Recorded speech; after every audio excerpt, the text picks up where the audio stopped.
ទី6គុណនៃសេចក្តីលំបាកកូនជាទីស្រឡាញ់ឪពុកម្ដាយក៏ដូចគ្នានឹងមនុស្សទាំងឡាយឯទៀតដែរគឺក្រៅអំពីមិនត្រូវការឲ្យខ្លួនឯងលំបាកហើយនៅមិនត្រូវការឲ្យកូនរបស់ខ្លួនមាននៅសេចក្តីលំបាកផងទៀតមិនមានម៉ែឪណាដែលប្រាថ្នាឲ្យកូនខ្លួនឯងក្រីក្រលំបាកតោកយ៉ាក់ឡើយប៉ុន្តែពេលខ្លះកូននៅតែមានសេចក្តីលំបាកព្រោះឪពុកម្ដាយមិនអាចធ្វើឲ្យកូនសុខសប្បាយបានគ្រប់យ៉ាងនោះឯងក្នុងសេចក្តីនេះកូនត្រូវចាំទុកថា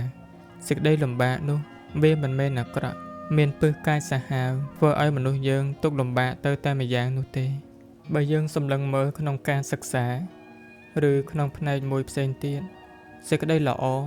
ឬប្រយោជន៍នៃការលំបាកនោះក៏អាចប្រព្រឹត្តទៅបាន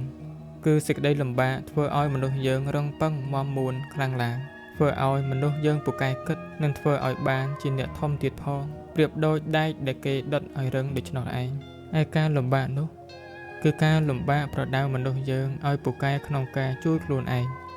ព្រោះត្រូវតស៊ូក្រែងននៀលដើម្បីយកឈ្នះសេចក្តីលំបាកនោះមានមនុស្សមិនតិចអ្នកដែរទេដែលគេបានល្អមកអំពីសេចក្តីលំបាកដោយគិតគំនិតថាលំបាកមុនស្រណុកក្រោយពោលគឺមានការអត់ធន់ព្យាយាមនៅរវាងសេចក្តីលំបាកនិងភាពស្រណុកសុខសប្បាយថ្លៃថ្នូររុងរឿងផ្ទុយមកវិញក៏មិនតិចអ្នកដែរដែលជាមនុស្សស្គាល់តែសប្បាយតាំងពីកើតមកមិនដែលស្គាល់មិនដែលជួបនៅសេចក្តីទុក្ខលំបាកឡើយលុះដល់មានហេតុនាំឲ្យសេចក្តីលំបាកកើតឡើងក៏ស្ទើរតែជួយខ្លួនឯងមិនរួចធ្វើអ្វីក៏មិនកើតចាប់អ្វីក៏មិនជាប់ការងារធ្ងន់ស្រាលមិនចេះធ្វើទាំងអស់តម្រាំតែបានរស់ស្ទើរតែស្លាប់ទៅហើយមានខ្លះទៀតទ្រាំនឹងលំបាកមិនបានក៏ត្រូវបាត់បង់ជីវិតទៅដូច្នេះកូនកុំទៅខ្លាចសេចក្តីលំបាកធ្វើអ្វីត្រូវចាំទុកថាសេចក្តីលំបាកជាគ្រូបង្វឹកកូនត្រូវលុតដំខ្លួនជាមួយនឹងសេចក្តីលំបាកដោយសេចក្តីអត់ធន់ត្រូវយកផលកម្រៃអំពីសេចក្តីលំបាកចម្រើនគុណធម៌ក្នុងចិត្តនិងសេចក្តីលំបាកជាមេរៀនដែលកូនត្រូវតែសិក្សាថាអាត្មាអញមិនវិលត្រឡប់ទៅរកសេចក្តីលំបាកទៀតឡើយភ្លើងឆេះខ្ទេចព្រៃអ្វីទៀតអណែកតែធ្វើឲ្យដែករឹងរឹតតែរឹងទុកដុតមនុស្សខ្សោយឲ្យប្រះទីពឹងតែបែរមនុស្សរឹងត្រាស់ដឹងសច្ចៈមិនមានអ្វីសល្អជាងគុណធម៌ខន្តីបវរតស៊ូឥតអាក់